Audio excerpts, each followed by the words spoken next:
আমি কথা বলতে এসেই আমার কথা হারিয়ে ফেলেছি। আপনারা সবাই জানেন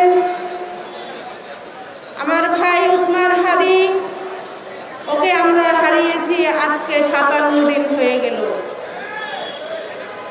আমরা কি পেয়েছি?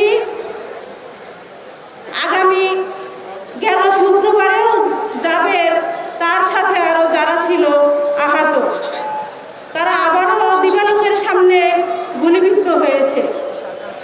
আমরা সকলেই দেখতে পেয়েছি দিবালোকের সামনে বাংলাদেশে গুলি দিয়ে মানুষকে হত্যা করা হয়। আমরা কি এই হত্যা আরো চেয়েছি? আমরা হত্যা বন্ধ করতে যদি চাই তবে কি করতে হবে আমাদের? সেটাই হলো এখানে নাহিদ ইসলামকে জয়যুক্ত করতে হবে। সকল উপস্থিতিকে আমি বলতে চাই, মামুনরা হাজির আছে এখানে, সকল মুরব্বী আলেম ওলামারা আমার এখানে উপস্থিত আছেন। নাহিদ ইসলামকে যদি আমরা জয়যুক্ত না করতে পারি, এর চেয়ে লজ্জার কিছু আর বাংলাদেশে থাকে না। মাত্র 30% টাকায় জমির মালিক হয়ে নতুন বাংলাদেশের গড়ে তোলার স্বপ্ন দেখা বাংলা বসতি।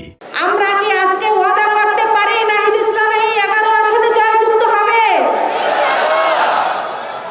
আজকে সিরাজ মিয়ার মাঠে আমরা ওয়াদা করলাম নাহিদ ইসলামকে জয়যুক্ত করব শাপলা কলি মার্কায়। আমরা আগামী দিনে দেখতে চাই নাহিদ ইসলাম সংসদে মা বোনদের নিয়ে কথা বলবে। যারা ওসমান হাদিকে দিবালোকের সামনে গুলিবিদ্ধ করে দেশ থেকে সরিয়েছে, তাদের বিচারের আওতায় আনবে। আমরা এটা সবার কাছ থেকে কাম্য করতে চাই। ওসমান হাদির বিচার আমরা যেন এই বাংলার মাটিতে দিবালোকের সামনে দেখতে পাই। আসসালামু আলাইকুম ওয়া রাহমাতুল্লাহি ওয়া বারাকাতুহু। আমার জন্য সবাই দোয়া করবেন। আপনাদের সকলের জন্য আমার দোয়া করব।